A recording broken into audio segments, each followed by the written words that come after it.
Lines are the overhead cables and wires that are connected to the national grid. The more shocking magnitude is at the point where the wire has touched down at the end of the wire. The shocking factor of that electricity is current.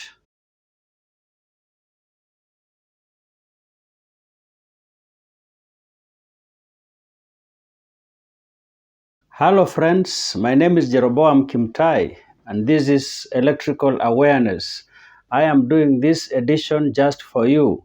Today we are going to talk about electrical hazards, and before we continue, I want to greet you out there and welcome you to stay put until the end of this video. So as you watch, remember to subscribe, to share and like this video. Today we are talking about electrical hazards, and we have touched this in our previous videos. But before we continue, I want to encourage you to watch this video, because this video is different from the other video. The other time we just touched shortly about electrical hazards.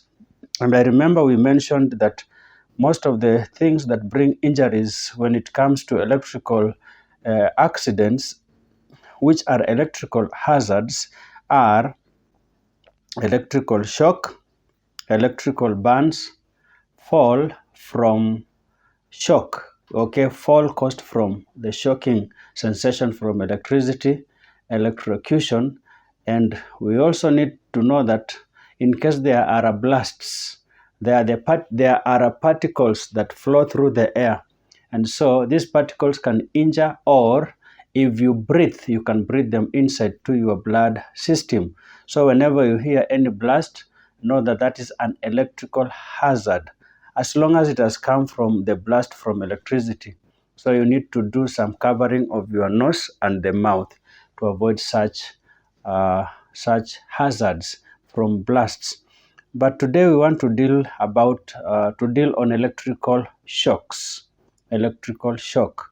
So our definition of electrical shock, which we have touched severally, and I intend to repeat this until it becomes part of us, because the essence of awareness is catching things in our fingertips of head for us to know how we can avoid some things, avoid accidents coming from electricity. And so because of that, I want to repeat again what electrical shock means. Electrical shock or electric shock is said to have happened when the body of a human being becomes part of an electrical circuit. Okay, so when you touch a live part and then you complete the circuit because you are grounded, that is when you are shocked. But today I want us to note something, that when electricity is shocking someone, the shocking factor of that electricity is current. The current is the one that shocks somebody. But again, without voltage to drive this current in the body, somebody cannot be shocked. And so we need to consider those ones. But again, when you have voltage to drive current through the body, we have some little resistance. And so this brings me to a subtopic in this that I want to talk about: the effect of electric shock. The effect of electric shock is translated into something that I want to share. When electricity, or when the current flows through the body or through any material, any conductor, and our bodies is a conductor, then there is a resistance. This resistance brings something. This resistance dissipates current or separates current and resists it through the body in form of heat. And so if there is enough current to shock someone, then we shall have more heat. And this heat burns someone from the inside. Now, this means that this heat is going to have an effect into the tissue of someone, into the tissue of someone. And this burning is just the same as the burning of the flame and any other burning, maybe from a hot something, a hot material. However, this burning is different because it is beneath the skin. So the effect of electric shock may result into a burning but within beneath the skin, which is very dangerous. So you may not spot it outrightly from the skin above, but it comes from within the skin. So this kind of a thing brings a lot of problem, and eventually somebody may have some tissue problems or even death or even cardiac arrest. Yes, yes, or what we call fibrillation and something. One time we shall be sharing about this kind of electricity on the, this kind of an electric shock effect on the heart of someone, on the heart muscles.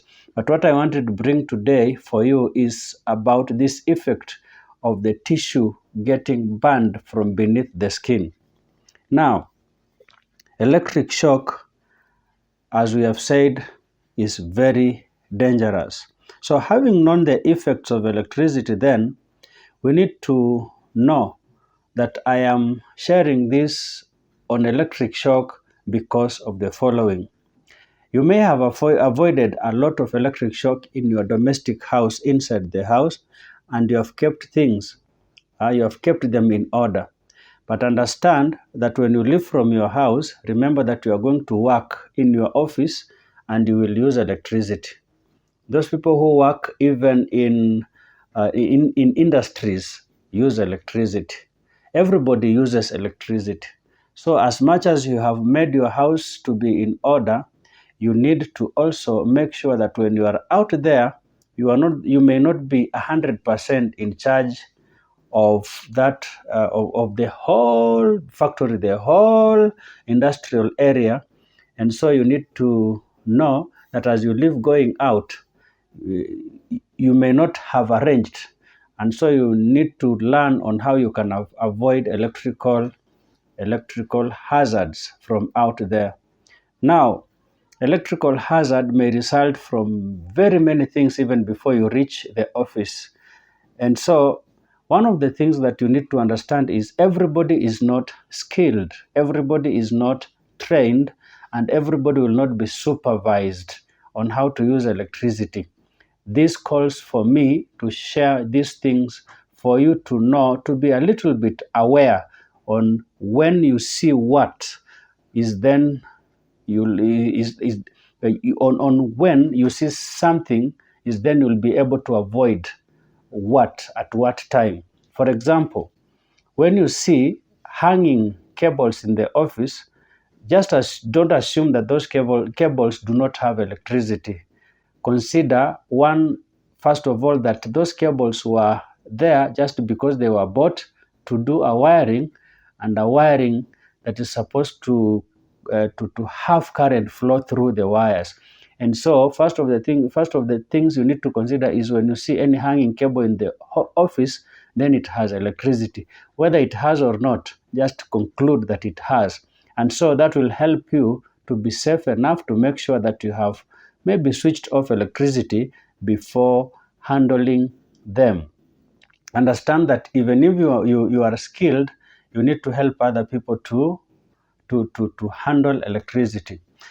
Maybe to mention, electricity is handled by both people who work directly in electricity and other people do not work directly. Direct workers in electricity are electricians and the people who work with the power supply companies like the Kenya Power. Those are the ones who work on electricity direct. The Kenya Power guys work on electricity, these big power lines, and electricians work on electricity in doing the installation in domestic houses, in offices, and so on. And so we have various partners, we have various players in electricity. Every person is a user, and those are the people who are indirect encountering people with electricity. And so whether direct or indirect, everybody has to be aware of some things when handling electricity. Now, in electrical terms, can you note this, that we have categories of people? We have ordinary people, and we have skilled people, and so on. But I wanted to pick on something: ordinary. So, ordinary people are the people who are not trained on electricity, neither is anybody supervising them when they are handling electricity. And so these are the people who are accidentally shocked. I have had one of the boys shocked until one of their hands now is not okay. And this was unfortunate because maybe their parents were ordinary or skilled. But anyway, accidents happen even to the people who know electricity. Now, enough of that. Today, now I want to single out one of the dangers we need to avoid. And these are what we call fallen power lines or downed power lines. When we talk about lines, lines are the overhead cables and wires that are connected to the national grid. These wires connected to the national grid have power in them. Sorry for that. In our previous episode, we talked about generation, transmission, distribution, and supply. Yeah, so after generation, power is transformed upwards for it to be transmitted, and it is transformed upwards before transmission so that there is less loss of electricity. So this is a very big magnitude of power on transmission. And then from transmission, distribution is now when we start experiencing what we call step-down transformation of electricity. And so when you see power lines, it is working. It means these cables are carrying high voltage, and so you need to be very careful about these power lines. And so when we talk about power lines again, understand that these are overhead cables that are held by poles of the national grid, or in the US they call it utility grid. In Kenya we call it national grid. So whether national grid, understand that power lines are the wires that carry high voltage current that is transmitted or distributed or supplied to customers. And so here is what you need to do when you see fallen power lines. One, you need to remember that these power lines have electricity always. And so after you have known that these have electricity always, as long as you see power, then understand that those electric wires have electricity. And so whether fallen or standing, then you need to know that they are still alive. Don't never assume that they are dead. They are alive. They have power in them. So we are using the word down because you may experience a situation where the poles are not fallen, but the wires are a bit sagged, so they are down. So in those cases, don't even go near them. So the downed or fallen cables need to be handled with care, or even before handling, you need to keep safe distance, what we call clearance area from them. Again, what you need to note is, in case of any downed or sagged or fallen wires, don't just look for wires that normally carry electricity, but at that time we need to be careful about all the wires, including telephone cables, TV wires. Nowadays we have internet wires and so on. All of them are supposed to be considered to be live. You may be asking that why consider them live yet they don't carry electricity. Here is the reason. They may be entangled with wires of electricity up there, and so they may have conducted electricity coming down. So if you are not handling them, then make sure that even your children, even the young ones around there, are protected from such kind of wires. So be careful not only on electrical wires, electrical cables, or electrical power lines, but also be careful on telephone wires, on TV wires, on internet wires, and so on. So never even assume drying lines. Drying lines, especially nowadays, people who use wires to dry clothes. Yes. So in one way or another, they may have conducted electricity. So before you even hang your clothes there, be careful and make sure you have followed the wires end to end and make sure that there is no connection in this end or in this other end, just to make sure that you are safe. We are avoiding electric shock, and that's why I'm stressing on wires, cables, and so on. Now, be careful also about cables that are fallen on streets. Fallen on streets. Consider that, make sure that you have seen both ends of the cable, both ends of the wire before you go close to them. Also avoid areas where there is any metallic building, for example, containers. Containers have been converted into houses or iron sheet roofed houses. In case you see any wire fallen on the iron sheets, be careful and even contact relevant authorities to come and check on whether these wires are still live. And if they are, it means the roof is live. And so you need to be very careful in such when you go closer to such houses. And then lastly, in any street or in any walkway, when you see any wire protruding from the ground, especially those cables that would have been laid under the ground to transmit electricity, be careful. Don't touch anything. Don't touch any metallic towers of electric street lights. They may have conducted by fault electricity, and so be very careful. Next time, we shall be talking about what happens when electric shock or when a wire has fallen even on your vehicle, okay? When the wires have fallen on your ladder close to your house and so on. We shall talk about that. But what I want to touch on as I finish about